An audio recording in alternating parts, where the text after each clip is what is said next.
네, 반갑습니다. 안녕하세요. 저희 니트라고 항상 부르고 있는 국제정치 이론 연구 네트워크에 오신 거를 환영합니다. 오랜만에 니트의 인터뷰 시간을 갖게 됐습니다. 그동안 저희가 지난 1년 내내 니트의 회원으로 계신 선생님들의 인터뷰를 쭉 진행했었는데요. 올해 새로운 회원 선생님이 오시게 되어서 또 이런 소중한 시간을 갖게 되었습니다. 지금 화면에 나와 계신데, 저는 이제 이 박사님에 대해서 어느 정도 알고 있지만, 이 영상을 시청하시거나 혹은 주변에, 이 니트에 대한 관심을 갖고 있는 분들은 여전히 이제 박사님에 대해서 잘 모를 수가 있어서, 일단 간단하게 자기소개를 먼저 해주시면 좋을 것 같아요. 네, 안녕하세요. 오늘 이렇게 인터뷰에 초대해 주셔서 감사합니다. 저는 최서영이라고 하고요.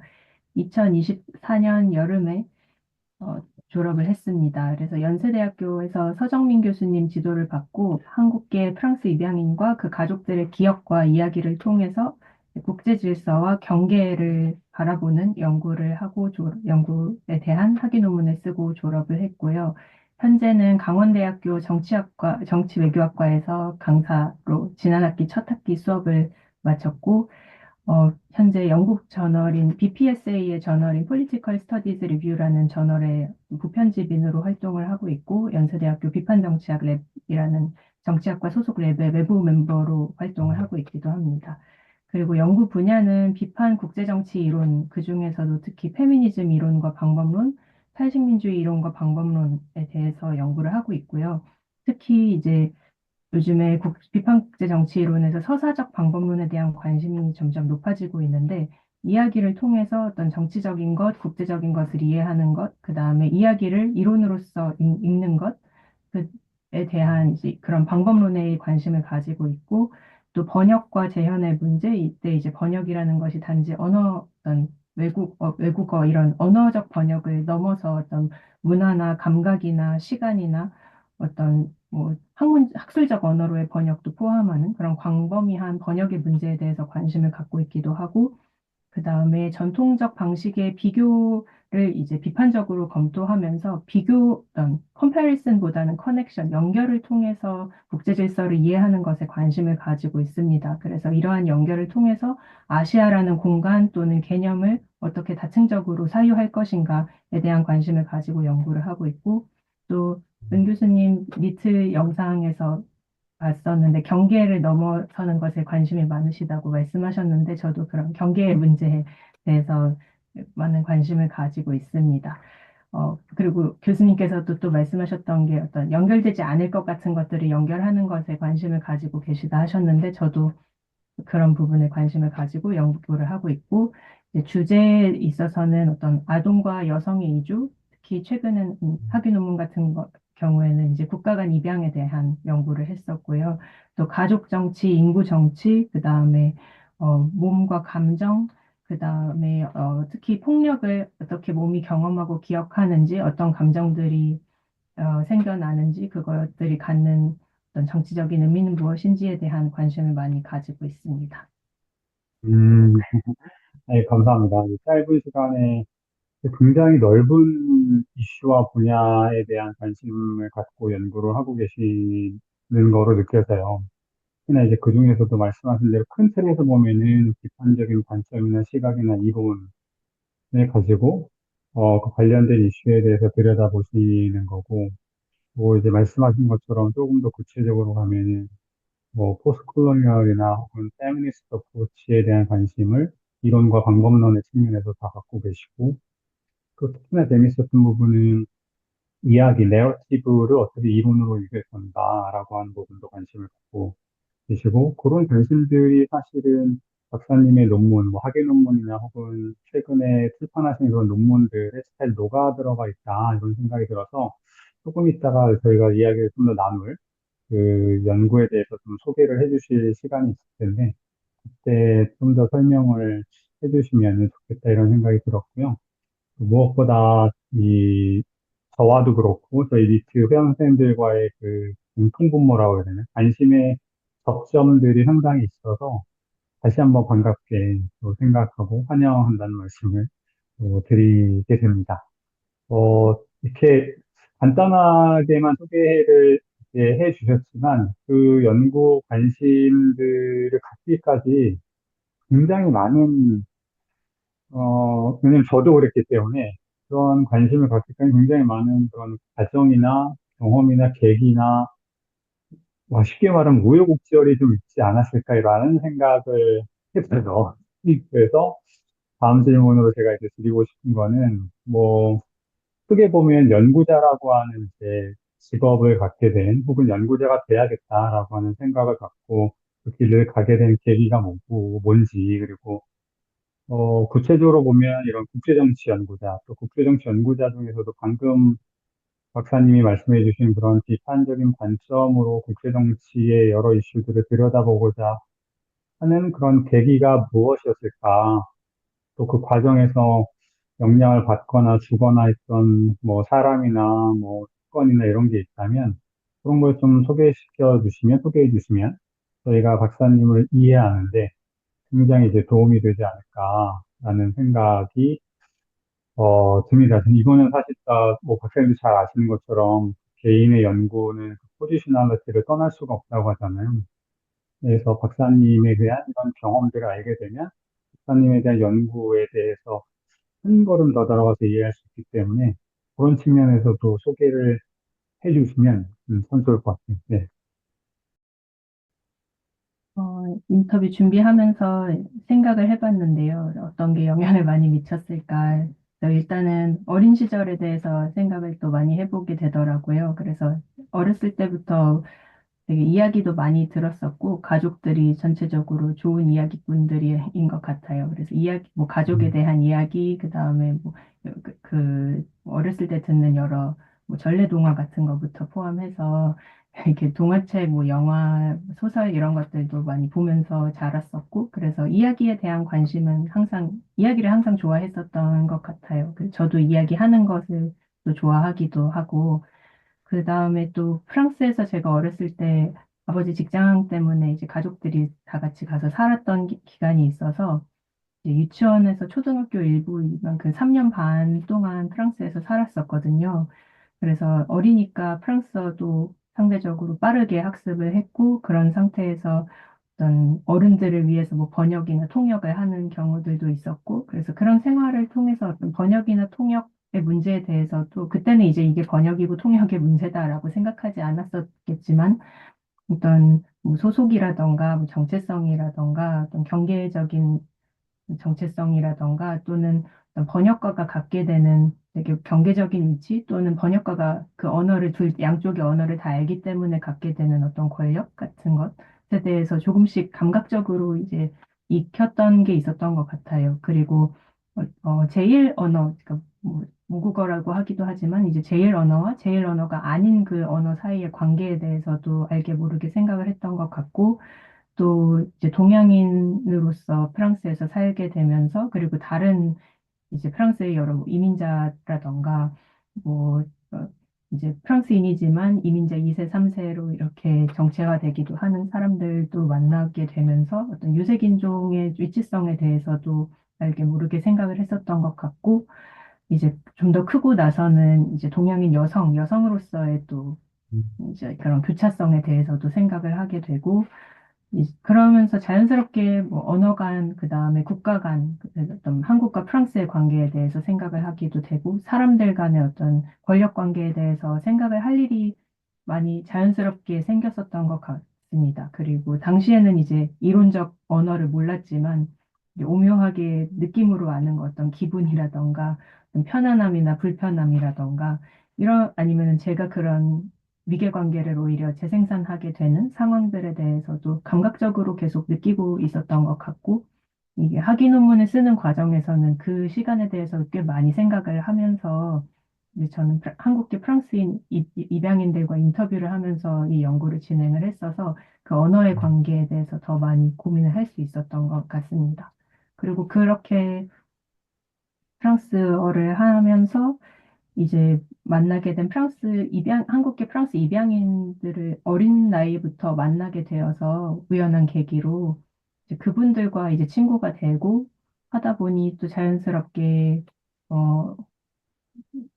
어, 꼭 입양인 분들뿐만 아니라 이제 어떤 경계에 위치해 있는 분들에 대해서도 또 관심을 갖게 됐던 것 같습니다. 그래서 제가 이제 학위 논문 연구를 통해서 인터뷰를 했던 이제 마리라는 친구가 있는데, 이제 그분과는 인연이 10년이 넘었거든요. 그래서 이제 이 긴 시간 안에서 제가 이런 여러 가지 고민을 하는데 계속 또 함께 했던 친구여서 네, 같이 이렇게 연구 주제와 이제 저의 연구 관심사들과 이렇게 같이 만나는 지점들이 아니었나 생각이 들고요. 그 다음에 대학에 가고 나서는 사실 공부를 엄청 열심히 하거나 그런 학생은 아니었던 것 같습니다. 그리고 전공 성적이 딱히 좋지도 않아서 전공이 잘 안 맞는 건가? 이제 정치외교학을 학부 때 전공을 했었는데 그런 생각을 하기도 했었고, 그때는 이제 소설 보고 영화 보고 이런 걸 되게 좋아했었고, 음, 어떤 매체로든 글로든 뭐 영상으로든 이야기를 만드는 것에 관심이 쭉 있었던 것 같아요. 음, 그리고 그런데 이제 유독 많이 마음에 딱 다가왔던 수업들이 있었는데, 하나는 학부 때 이제 서양 고전 읽는 수업이 하나 있었어요. 그래서 독일 철학하신 미국인 교수님께서 하시는 수업이었는데, 평소에는 되게 부끄러움도 많으시고, 인사를 드리려고 하면 이렇게 피해가기도 하시고 하는 분인데, 수업 시간에 이제 일리아드, 오디세이, 변신들 이런 것들을 이제 읽게 됐었는데, 수업 시간에 너무 신나게 수업을 해주셨었거든요. 그래서 이분 음, 덕분에 읽는다는 것, 그 다음에 해석한다는 게 이렇게 재밌는 거구나, 라고 생각을 하게 됐었고, 또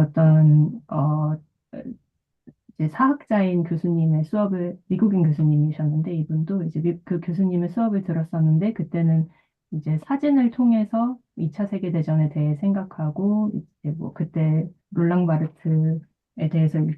바르트의 글을 읽기도 하고, 그러면서 음, 이미지를 어떻게 읽을 수 있는지에 대해서 이제 배웠었는데, 이 두 수업이 특히 교실이라는 공간이 이렇게 재밌고 학술적인 생각을 하는 게 이렇게 재밌구나 하고 많이 느끼게 해줬던 수업들이었던 것 같아요. 그리고 정치외교학 수업 들으면서는 이제 왜 사람들이 국가를 위해서 뭐 전쟁에 나간다거나 해서 왜 국가를 위해서 죽거나 국가에 의해서 죽게 되는지, 그 다음에 뭐 문화대혁명 같은 사건에 대해 생각하면서 그때 당시의 어떤 폭력에 대해서, 그 폭력 이후의 삶은 어떠한 것인지에 대해서 생각을 하면서 자연스럽게 죽음과 폭력의 문제에 대해서 관심을 갖게 되었었고, 또 교환학생을 1년 다녀왔었는데 그때 프랑스로 갔었어요.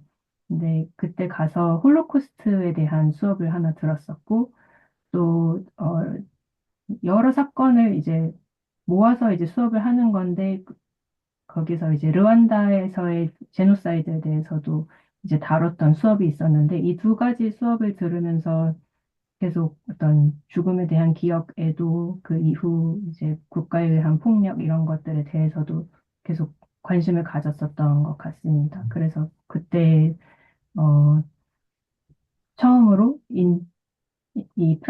한국계 프랑스 입양인 분들의 이야기도 한국 현대사의 되게 중요한 기억의 일부인데, 이분들이 가지고 있는 이야기이겠다. 공식적인 역사에 쓰여지지 않았지만, 이라는 생각이 들어서 인터뷰를 그때 처음 이제 한번 해보았었던 경험이 있었어요. 그래서 그때 배웠던 한 10분 정도의 입양인 분들께서 나눠주신 이야기들, 그리고 같이 보낸 시간들도 연구 관심사를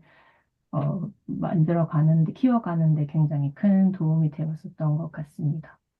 그리고 대학원에 와서는 이제 대학원에 가게 될 때는 권력 관계에 대해서 관심이 있었고, 국가폭력, 그다음에 국가 개인의 관계에 대한 고민을 하는 것들이 저한테는 중요하게 느껴졌고, 또 재미있게 느껴져서 대학원에 가게 되었는데, 이제 그 이후로는 계속 여러 선생님들을 뵈면서 이제 정치학적 언어가 무엇인지, 그다음에 페미니스트적인 언어는 무엇인지, 그다음에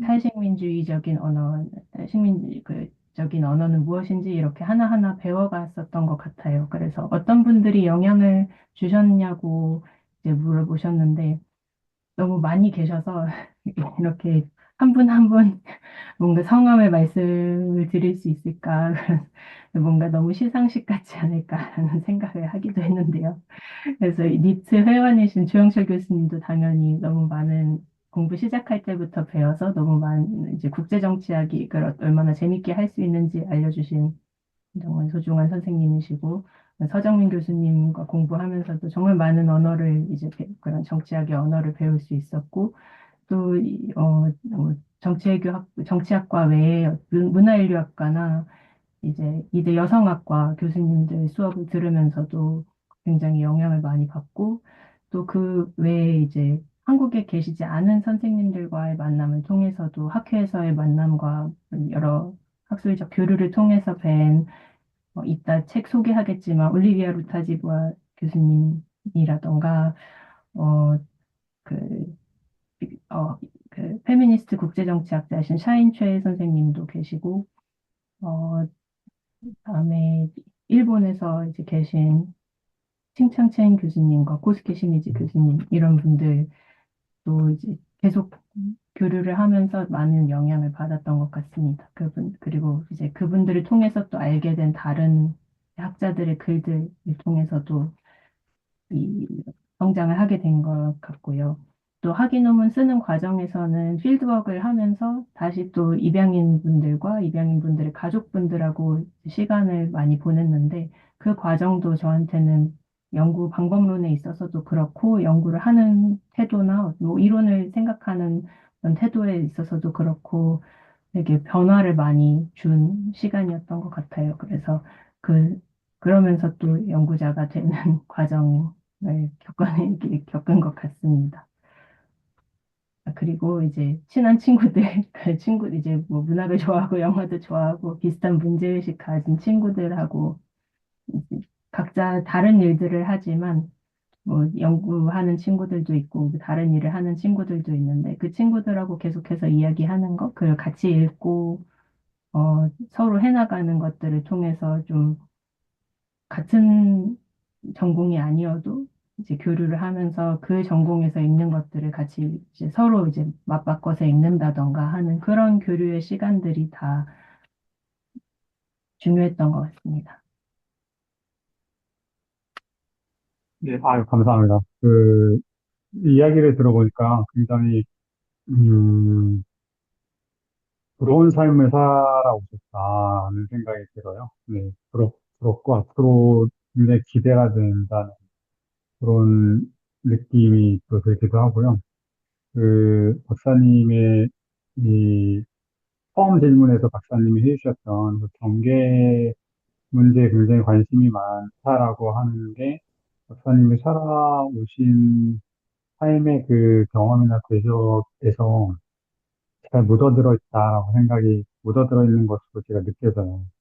그리고 보통 우리가 경계라고 하면은 한두 개 정도를 생각을 신의 연구자로서 하게 되는데, 뭐 국제정치라고 하면 국가 간의 아주 통상적인 테리토리얼 센스에서의 경계 넘기 정도 혹은 문화 간의 차이의 경계 넘기 정도만 생각하는데, 박사님이 살아온 그 삶의 경험과 주변에서의 영향을 주고받은 그런 과정들을 들어보니까 그 경계의 관심들이 굉장히 많고, 그거를 굉장히 많이 넘나드는 그런 삶을 살아왔고, 또 그걸 즐기는 것 같다. 혹은 거기에 대해서 굉장히 개방적이다. 이런 생각이 들어서, 이런 분들이 정말 재밌는 연구하는 거거든요. 그래서, 아, 앞으로도 기대가 많이 되고, 저희 이제 니트에 대한, 뭐, 니트가 더 풍성해질 거라는 이 확신도 들지만, 동시에 한국의 국제정치, 좀 크게 보면 정치학계나 혹은 사회과학 연구 분야에서 굉장히 좋은 선한 영향, 그 좋은 영향을 주시지 않을까 이런 기대도, 하게 됩니다. 그래서 앞으로도 잘 그런 경계 위에 있고 경계를 넘어서는 그런 연구들을 계속 또 그런 삶들을 이어가실 거라고 믿고요. 음, 그런 것들, 그런 뭐, 연구 관심들, 또 그런 삶의 경험들이, 또 글로서도 이렇게 표현이 되는 거고, 거기에 또한 관심이 시각장애인께서 있기 때문에 자연스럽게 제가 뭐 대표 연구라고 표현하면은 좀 어색할 수도 있는데, 그래도 뭐 어떻게 보면 이제 최근에 나온 연구들, 또 박사님의 그런 연구 관심이 잘 담겨 있는 그런 문헌들을 소개를 좀 해주시면 좋겠다. 이렇게 미리 부탁을 드렸었어요. 그래서 그거에 대해서 한 두 개 정도 소개를 해주시면, 저희가 한 걸음 더 들어가서 이해를 하는 데 도움이 되지 않을까라는 생각이 들고요. 아마 첫 번째, 저한테는 이제 제목을 보내주셨는데, 첫 번째 소개를 해주시면 좋겠다고 생각이 든 거는 Reading through Being Belonging, 그죠?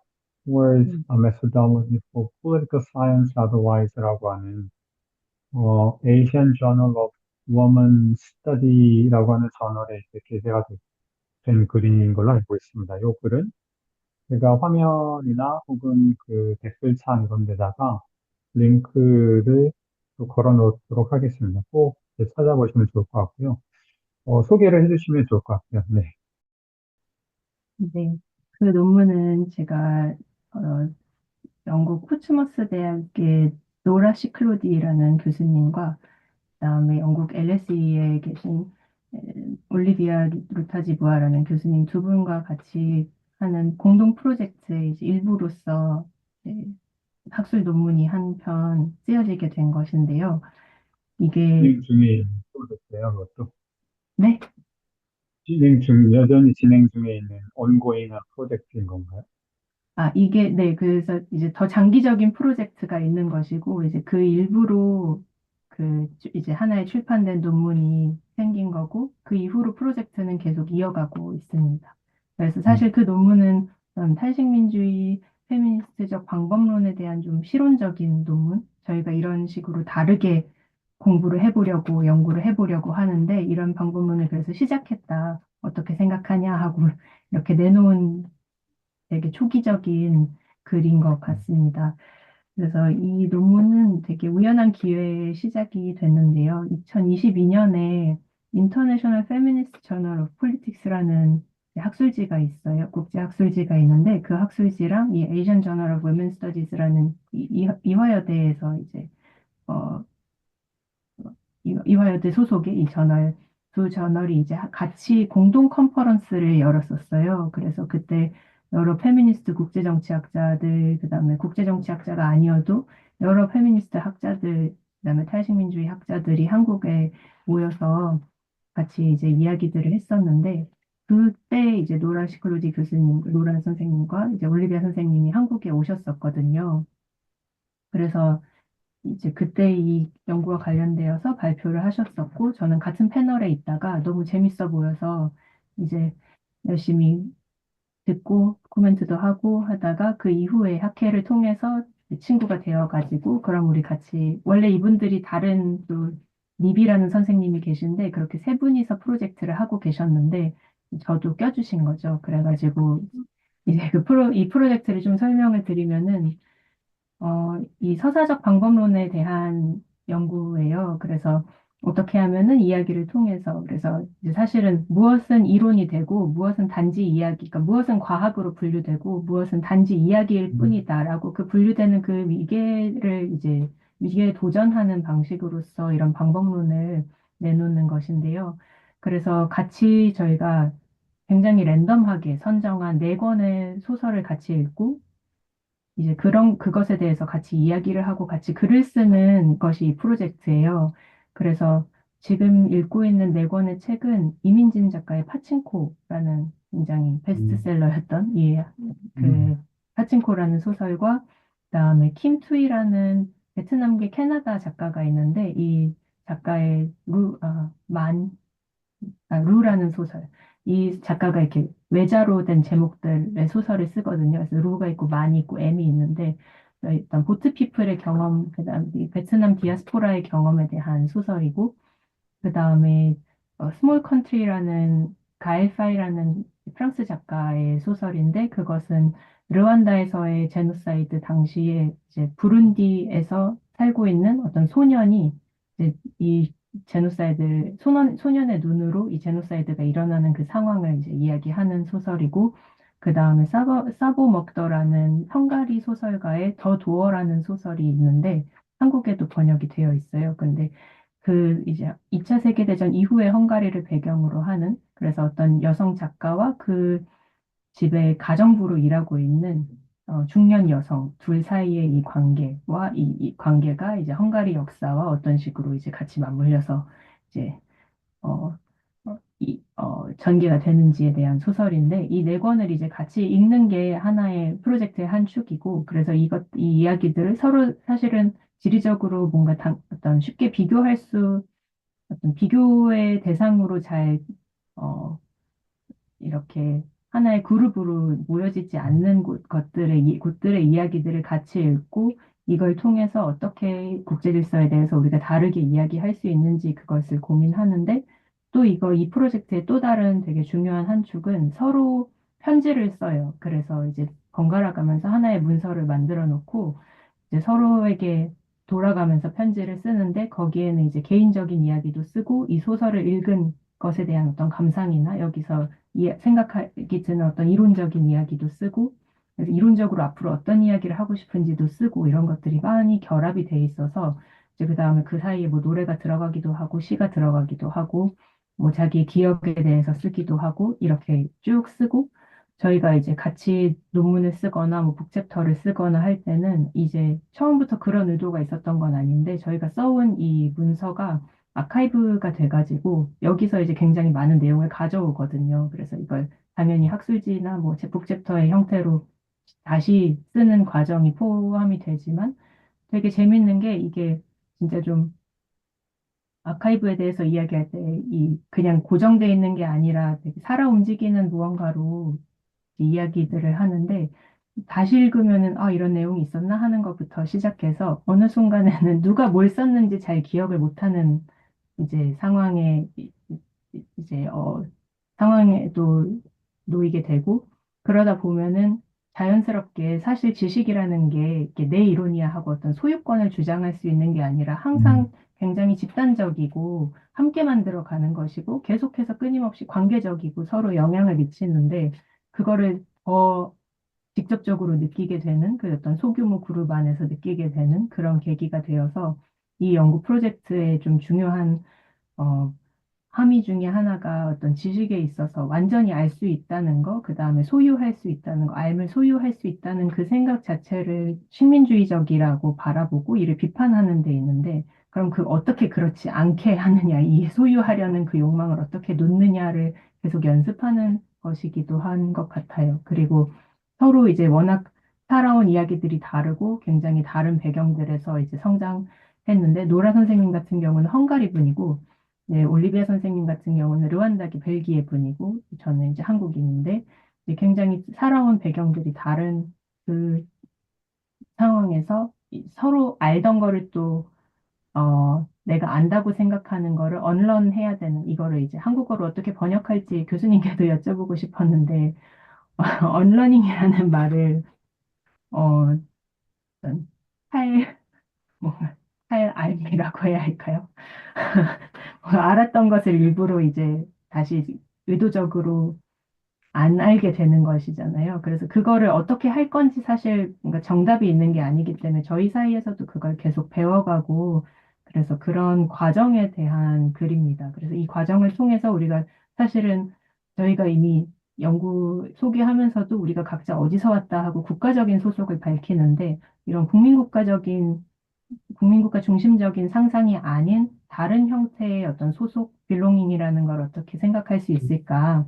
그리고 단지 어떤 이야기와 이야기를 이제 함께 그냥 딱, 이거 두 가지를 비교해보자 이렇게 나란히 놓는 게 아니라 이 이야기들을 통해서 그 리딩 스루라는 게, 그래서 이야기가 서로 음, 계속해서 이렇게 통과하는 그런 모습을 빗대서 이야기를 한 거거든요. 그래서 예를 들면은 파친코 소설의 주인공을 통해서 제 이야기를 읽고, 그렇게 읽은 제 이야기를 통해서 다시 노라의 이야기를 읽고, 노라의 이야기를 통해서 올리비아의 이야기를 읽고, 그것을 통해서 이 부룬디의 소년의 이야기를 읽고, 그것을 통해서 다시 루를 읽고, 이렇게 된다면 어떤 식으로 우리가 질서 아니면은 글로벌하다는 것을 다시 이해할 수 있을까라는 것을 음, 연습하는 중입니다. 그래서 저희도 이 첫 논문에 대해서는 저희가 이런 식으로 연습해 보려고 하고 있다라고 이제 이야기를 한 것이고, 그 다음에는 저희가 번역의 문제에 관심을 가지고 계속 연구를 하고 있어요. 그래서 아까 말씀드렸던 어떤 되게 광의로서의 어떤 번역, 음, 그리고 사회식민주의적인 번역이란 그런 무엇이 될까? 어쨌든 간에 저희가 번역서를 또 같이 읽는다는 부분도 있고, 서로 다른 문화권에서 온 사람들이 제1 언어가 또 다른 사람들끼리 해서 이런 연구를 한다는 것의 의미를 또 생각하면서 번역을 키워드로 해서 고민을 계속하고 있습니다. 음. 첫 번째 방금 이제 소개해 주신 글을 설명해 주시면서 제가 바로 느낀 거는, 이 포스트콜로니얼리즘을 체현하고 계시는 거구나라는 생각이 들었어요. 이 포스트콜로니얼리즘에서 강조하는, 식민성을 해체하고, 또 연결된 역사라든지 연결된, 그리기를 실제로 어떻게 할 수 있는지를 말씀해 주신 로라 선생님이랑 또 올리비아 선생님이랑 우리 박사님께서 체면적으로 보여주고 계셔서 굉장히 부럽다는 생각이 드네요. 그리고 저는 이제 이런 경험이 없기 때문에 사실은 존재적인 추론으로만 글을 쓰는 거에 익숙한 저도 그렇지만 저희들이라서 이런 방법론이나 이런 방법이 발전하게 느껴지지만 사실 그게 포스트콜로니얼리즘의 핵심이기도 한 것 같아요. 굉장히 이제 우리가 컴포트 존에 있는데 거기에서 끌어내거나 혹은 나와서 좀 불편하게 만들 필요가 있는 것이고, 세상을 바라보는 우리의 기존의 어떤 관점들을, 그런 것들을 어떻게 할 수 있는지에 대한, 물론 이제 실론적인 입장이라고 하셨지만, 보여주는 그런 글이라고 생각이 들어서 굉장히 흥미롭게 잘 이제 소개를 들었고, 저는 아직 읽어보지는 못했는데, 꼭 읽어보고 싶고, 또 질문이 그래서 생기게 되면은 다음에 저희가 추가적으로 또 인터뷰도 하고, 발표를 잠깐 세미나를 통해서도 해보면 좋겠다, 이 글을. 이런 음, 생각도 들고요. 기대가 되고요. 자랑을 좀 더 해주시면 좋긴 한데, 그 두 번째, 제가 이제 두 개를 좀 준비해 주시면 좋겠다 해서 두 번째 글을 소개를 또 자연스럽게 해주시면서, 박사님의 그런 논문이나 그런 혹은 연구에 대한 일종의 이제 컨트리뷰션이죠. 컨트리뷰션도 학계의 컨트리뷰션도 좀 더 많이 이야기해 주시면 좋을 것 같아요. 두 번째 글은 저한테 이제 제목을 보내주셨을 때 이게 Practicing Agency by Forming Vulnerability Sexual Minorities at the Queer Culture Festival in Korea라고 되어 있는 이 제목에, 그리고 이 글도 굉장히 흥미로울 것 같아요. 그래서 이 글도 좀 소개해 주시고, 또 이 두 개의 글이 갖고 있는 학술적인 혹은 실천적인 그런 컨트리뷰션들이 뭔지도 같이 함께 이야기해 주시면 참 좋을 것 같습니다. 어, 그리고 학술적 기여 관련해서 제 말 잘 들리시나요? 네, 네. 첫 번째 논문에 대해서 한 가지 주고 싶었던 내용은 이제 이 논문에서 좀 학술적으로 기여하는 부분이 특히 어떻게 하면은 우리가 국제 정치를 이해하는 데 있어서 수치화되거나 추상화되지 않은 되게 그렇게 음, 추상화될 수 없는 구체적인 삶, 또 기억, 그다음에 몸을 가진 사람들의 이야기를 통해서 정치학을 이야기할 수 있을까라는 것이 되게 중요한 포인트인데 제가 빼먹었습니다. 맞아요. 이제 네, 맞아요. 번역의 문제를 고민하는 데 있어서도 어떤 체현된 실천으로서의 번역을 고민해보고, 그래서 구체적인 몸을 가진 사람이 이 음, 사람을 통해서 번역이 이루어진다는 것은 권력 관계에 대해서 어떤 걸 말해줄 수 있는가라는 질문을 던진다는 점이 기여하는 음, 부분도 될 수 있지 않을까 생각을 하고요. 그 다음에 두 번째 논문 같은 경우는 어, 저는 제가 대학원 들어간 첫 해에 썼던 글인데 음, 퀴어 문화 축제라고 혹시 아시나요? 네네. 네, 서울에서도 음, 매년 이제 음, 뭐 서울 프라이드라고도 부르기도 하고 이 퍼레이드, 퀴어 퍼레이드가 열리고 이제는 서울뿐만 아니라 다른 여러 도시에서도 전국적으로 각각의 다른 날짜에 이 축제가 열리는데 이제 퀴어 문화 축제에서 성소수자 또는 퀴어들이 어떤 가부장적 그리고 이성애 중심적인 한국 사회에서 이 억압받는 어떤 몸, 섹슈얼리티, 젠더를 공적인 공간에 드러내온 이제 2000년부터 2019년까지의 역사를 이제 통해서 이제 헤게모니와 저항의 관계를 다시 이론화해보는 하면서 이제 이 역사를 읽어보는 논문입니다. 그래서 이것을 통해서 어떤 사회에서 취약하다 여겨지는 사람들의 저항을 우리가 어떻게 읽을 수 있을지 설명하고자 한 이제 저와 서정민 교수님의 공전 논문이고요. 음, 그리고 이제 여기서 주로 비판하는 지점은 주요한 이론적인 논의는 어떤 주류적 그 자유주의적 담론에서 취약성이 많은 경우에 자유의 반대 개념으로 이해가 되는데 음, 이것을 이제 페미니스트 학자들도 그렇고 비판적인 정치학을 하는 학자들은 이제 취약성에 대한 굉장히 젠더가 된 시선이다라고 분석을 해요. 그래서 이제 이 자유주의적 담론에서 취약성이라는 것이 취약하다는 게 어떤 보호의 대상인 거고 피해자인 거고 의존적인 존재인 거고 이들은 대체로 여성, 노인, 아동, 장애인 등의 어떤 보호가 필요한 복지의 대상이라던가 어떤 정책의 음, 대상으로서 대상화되는 존재들이고 어떻게 보면 어떤 문제적인 인구로 이제 분류가 되는데 그러다 보니까 이러한 이해 속에서 취약성이라는 게 저항과 반대되는 개념으로 이해가 되는 거예요. 그래서 취약하면은 그렇다면 저항할 수 없고, 저항할 수 없기 때문에 자유로울 수 없고, 그래서 이렇게 보면은 이제 저희가 이 논문에서 문제를 삼는 부분은 그렇게 보면은 취약한 사람들의 저항을 읽을 수 없지 않는가라는 것에서부터 이제 문제의식이 시작이 됐습니다. 그래서 이거를 문제 삼는 과정에서 주디스 버틀러의 어, 저항을 조건으로서 취약성을 바라보는 논의를 빌려와서 음, 취약성이 저항의 반대편에 있는 게 아니라 오히려 버틀러는 이제 의도적으로 취약한 사람들이 자신들의 취약성을 동원해서 이를 힘에 노출시킴으로써 오히려 이거 자체가 저항이 될 수 있다라고 설명을 음, 하거든요.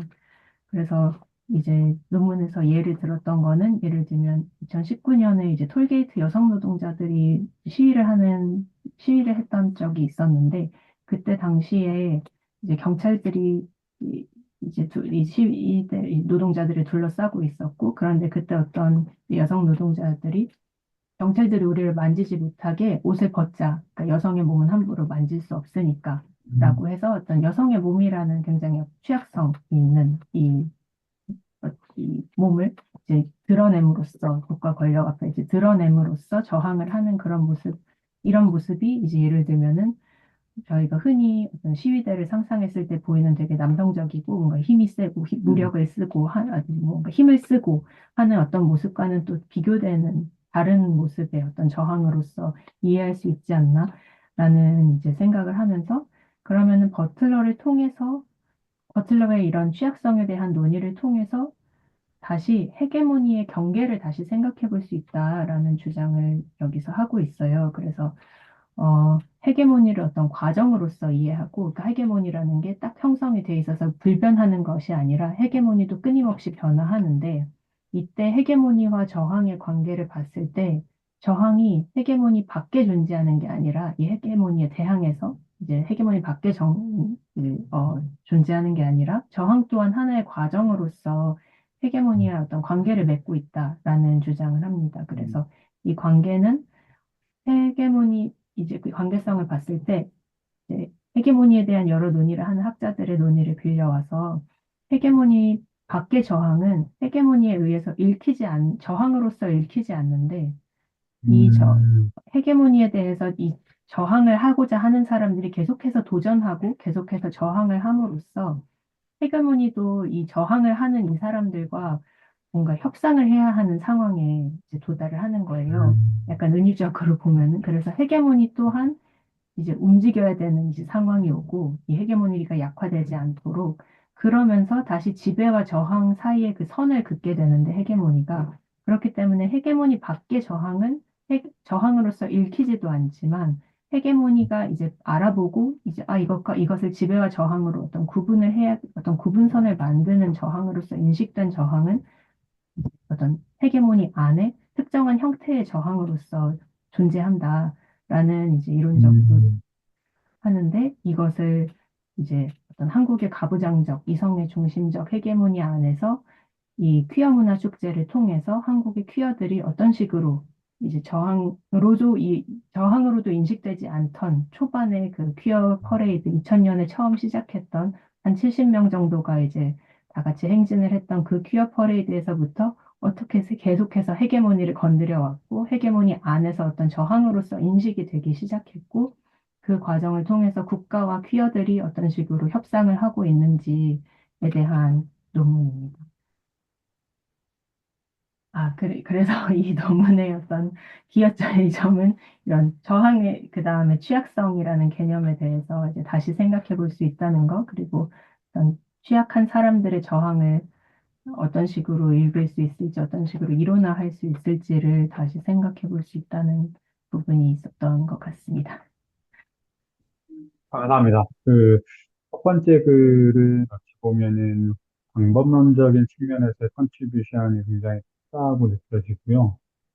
어, 이제 굳이 이제 하나를 스포트라이트를 준다면 두 번째 글은 개념과 이론적인 측면에서의 컨트리뷰션이 또 굉장히 크다. 우리가 뭐 흔하게 특히나 IR이나 정치학에서 헤게모니나 권력 관계를 규정하고 이해하는 방식이 아주 스탠다드하게 있는데 그런 방식들을 넘어서서 생각할 수 있는 계기를 이 논문이 첫 번째도 그렇지만 두 번째 논문도 그렇고 이런 논문들이 주고 있어서 저희의 생각의 지평을 넓힐 수 있는 굉장히 좋은 연구라고 저는 믿고 있고요. 또 이런 글들, 이런 연구 프로젝트를 앞으로도 우리 박사님이 계속 하실 예정이라고 하니까 더 기대가 되고요. 또 관련성 아마 이런 글들 혹은 이런 책들을 좀 같이 읽으면 좋겠다라고 하는 부분도 있을 것 같아요. 그래서 특히나 이제 저희가 정치학, 국제정치학 혹은 조금 더 넓게 보면은 이 뭐 사회과학을 하는 뭐 인문사회를 하는 그런 초기의 연구자나 혹은 학생들 이게 이렇게 같이 읽으면 좋겠다 혹은 같이 고민해보면 좋겠다라고 하는 책이나 문헌 논문이 있으면은 뭐 소개해 주시면 어떨까요?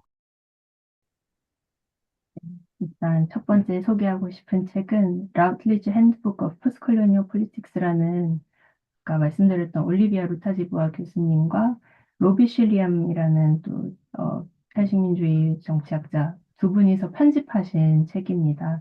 그래서 그 책을 추천을 드리는데 이 책이 어떻게 탈식민주의적인 관점으로 국제정치학을 바라본다는 게 어떤 라는 고민을 하는 분들께 많은 도움이 될 것 같아요. 그래서 음, 여기 이 책의 이제, 서문을 보면은 이 두 선생님께서 포스트 콜로니얼 폴리틱스를 생각한다는 건 이분들의 이제 이 책을 통해서 하고자 하는 것은 글로벌 폴리틱스를 포스트 콜로니얼 폴리틱스로 생각을 하고자 하는 거다. 그래서 국제 정치라는 것을 이제 식민주의 이후에 이제 정치로서 상상해 보는 것이고 또 그러면서 이제 어떤 형식적인 식민주의라는 것은 끝이 났지만 식민성이라는 게 어떻게 해서 계속 살면서 계속 재생산되고 음, 사회 곳곳의 여러 영역에서 계속해서 재생산되면서 이 국제 질서를 만들어가고 있는지 이걸 유지하고 있는지에 대한 논의를 하고자 한다는 이제 말씀을 하시는데 굉장히 음, 명확하게 이제 어떻게 하면은 우리가 포스트 콜로니얼적 접근, 디콜로니얼적 접근을 어떻게 할 수 있을지에 대해서 어, 설명해 주시는 부분이 많고 또 다른 이 책에 기여하신 여러 저자분들의 챕터들을 보면은 이런 케이스를 이런 식으로 접근할 수 있겠구나. 그래서 음, 이론적으로나 뭐 연구 주제라던가 방법론에 있어서도 총체적으로 이해를 하기에 좋은 책인 것 같아서 일단 그 책을 추천하고 싶습니다. 맞아요. 되게 좋은 책이죠. 정말 좋은 책이고. 또 이 책 말고도 있으시죠?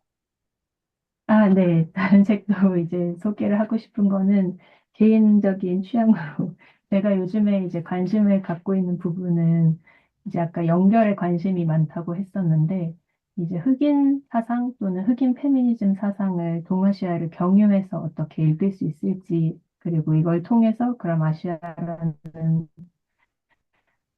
것을 어떻게 다르게 생각할 수 있을지에 관심 있고 있는데 하나는 소설인데요. 토니 모리슨의 빌러비드라는 네, 이제 소설인데, 음, 미국에서의 이제 흑인 노예의 생활에 대한 이제 이야기입니다. 그래서 어, 굉장히 구체적으로 아까 이제 어떤 추상화되지 않고 수치화되지 않는 이런 경험들을 우리가 어떻게 이해할 수 있을까라고 했을 때, 특히나 식민성을 통해서 이제 국제 질서를 상상하고자 했을 때, 이제 노예제에 대해서 생각을 하게 되고 그 노예제라는 것을 단지 어떤 역사적인 어떤 사건 아니면 또는 그냥 노예제라는 되게 추상적인 어떤 단어로서 이해하는 게 아니라 굉장히 구체적인 감정들 그것이 어떻게 존엄이 헤쳐지는지에 대해서 그다음에 어떻게 몸이 망가뜨려지고 어떻게 생명이 망가뜨려지고 하는 것에 대한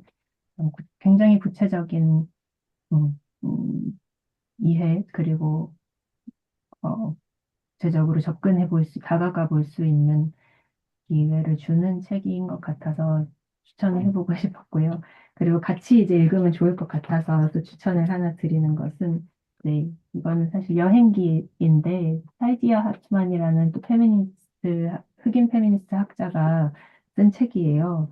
그래서 이분은 이제 생각해보니 나는, 음, 흑인 노예의 후손이고, 그럼 나의 이제 이 출생부터 해서 다시 내 가족사를 거슬러 올라가 봤을 때, 어느 순간 이 가족사가 끊기는 거죠.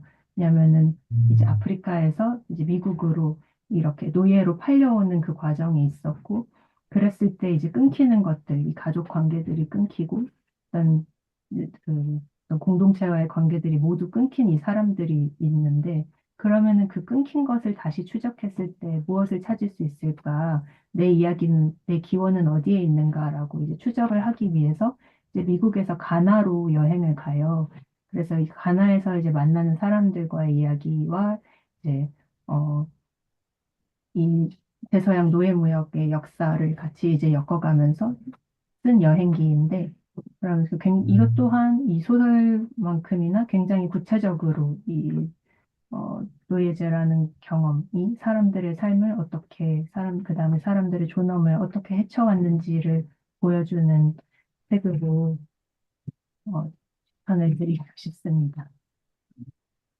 이 첫 번째 책은 이제 그 학술서라고 볼 수 있고, 그죠? 그 2018년도인가 제 기억으로는 출판이 아웃리트에서 됐죠. 저도 수업 시간에 쓰기도 하고 그러는데, 두 번째 소개를 언급해 주신 책은 소설이죠. 네. 그리고 지금 방금 말씀해 주신 책은 에세이인가요, 그러면? 네.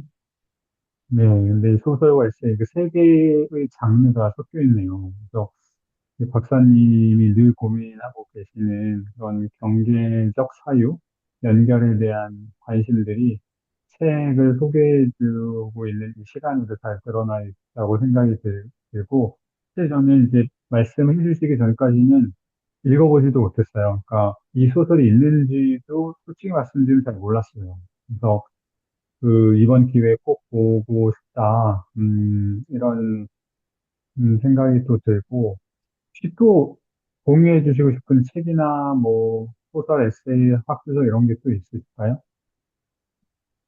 드리고 싶은 책은, 그리고 빌러비드는 내용을 조금 말씀드리면은, 음, 이제, 이 노예로서 살던 여성이 이제 탈출을 하게 되는데 이제 임신을 한 상태로 자신의 아이들과 같이 이제 도망을 가서 살게 되는데 그 상태에서 다시 이제 어, 이 백인들에게 다시 잡혀가게 될 노예 추격자들에게 이제 다시 잡혀가게 될 상황이 왔을 때 자신이 겪었던 이 모든 폭력을 자신의 자식들이 겪을 것이 너무 두려워서 그걸 절대 막기 위해서 자기 자식을 자기 손으로 이제 죽인 어떤 엄마에 대한 이야기예요.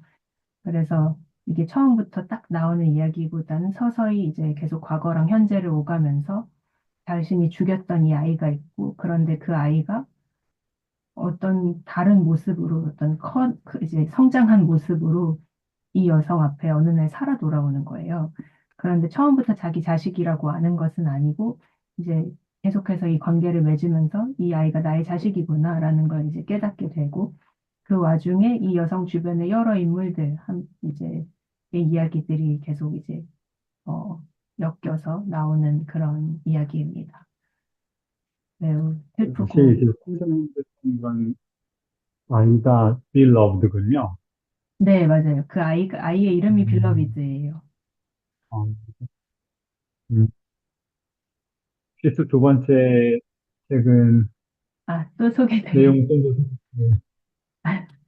다른 소설 또 소개 하나 해드리고 싶은 게 이제 음, 사실 이 두 책 다 제가 연초에 읽었던 책들이어서 소개를 드리는 것 같은데 하다 보니 다 너무 좋았거든요. 그래서 이거는 미스터 포터라는 음, 더메이카 kincaid라는 이제 작가의 소설인데 이제 그 카리브해 문학 대표 작가라고 이야기가 되는 음, 스스로 학자이기도 하고 이제 작가이기도 한 그다음에 모성에 대해서도 많이 쓰는 작가인데 이 이야기 같은 경우는 자신의 아버지에 대한 이야기를 이 서술자가 하는 거예요. 그래서 만나본 적 없는 아버지가 있는데 자신의 어머니를 통해서 들었던 아버지의 인생을 어, 이제 어머니도 글을 모르고 아버지도 글을 모르는데 글을 쓸 수 있고 읽을 수 있는 자신이 이제 아버지의 인생을 다시 쓰는 그런 작업을 하는 것에 대한 소설이에요.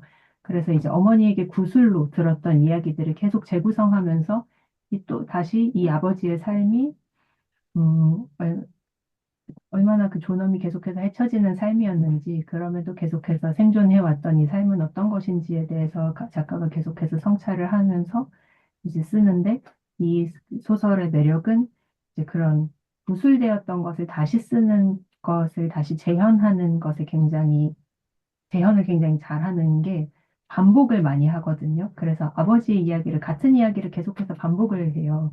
그러니까 우리가 어떤 이야기를 들을 때, 뭐, 옛날에 이런 사람이 있었어 하고 이야기를 들으면은 가족 관계 안에서 이야기를 듣거나 어떤 친척에 대해서 이야기 듣거나 했을 때 계속 반복해서 이야기를 듣는 경우들이 있잖아요. 그럼 조금씩 조금씩 이야기의 버전이 바뀌잖아요. 네, 그런 식으로 이제 계속해서 아버지의 인생에 대해서 쓰는 아버지란 인물을 구성해가는 그런 글인데, 어, 이제 흑인 디아스포라에 대해서 생각할 때, 할 때 이제 참고가 될 수 있는 좋은 소설이라 생각을 했습니다. 그래서 추천합니다. 굉장히, 네, 이 책도 굉장히 흥미로울 것 같아요. 특히 그냥 제가 간단하게 들으면서 느낀 거는 아이덴티티에 대한 문제를 다시 한번 생각해 볼 수 있겠다. 그 나의 정체성이 무엇인가라고 하는 질문에 대한 답을 할 때, 사실 여러 사람의 구술을 통해서 동일한 인물이 새롭게, 만들어지게 되는 거고, 아이덴티티 자체가 바타 관계를 통해서 구성되는 거라고 우리는 생각하고 있으니까, 그랬을 때 과연 이게 어떻게 구체적으로 어떤 상황에서 만들어질 수 있는지를 엿볼 수 있는 이 킹테드의 그 미스터 포터는 그런 측면에서 굉장히 흥미로운 또 학술적인 측면과도 연결이 잘 되는 그런 소설이라고 생각이 들어서 저도 관심을 갖고 꼭 읽어보고 싶고요. 또 계속 소개해 주세요. 네? 계속이요? 그럼 계속 있으신가요? 할 수 있는데, 또 있으신가요? 혹시? 뭐, 어, 더, 그러면 마지막으로 추천드리고 싶은 이제 한 작가분은 돈미최라는 그 최돈미 시인이자 번역가인 분인데 아직 이분 작품이 제가 알기로는 번역이 되어서 한국어로 출판은 안 된 것 같아요. 아직은 준비 중이라고는 들었는데 그래서 이분도 이제 어렸을 때 미국으로 이민을 가게 된 분이고 제가 정확하게 아는 게 맞다면 그리고 영어로 글을 쓰시고 김혜순 시인의 음, 시집을 번역하시기도 했고 근데 이분이 쓰시는 시들이 계속 어떤 한국 전쟁이라던가, 그다음에 5.18에 대한 최근에 쓰신 책은 5.18에 대한 책이었고, 첫 번째 DMZ 콜론이라는 어떤 시집이 있는데, 그것은 이제 한국 전쟁과 그 이후에 대한 것이었고, 네, 그래서, 한국의 전쟁, 국가폭력, 분단, 이런 주제들에 대해서 굉장히 실험적인 방식으로 시를 쓰시는 분이고, 또 이분이 이제 자신의 번역론에 대해서 쓰신 글이 있는데, 그것도 이분이 어떻게 하면은 이제 영어와 한국어 사이를 넘나들면서 번역을 하시는데, 어떻게 하는 것이 탈식민주의적인 번역인가에 대한 고민을 하신 책이 있어요.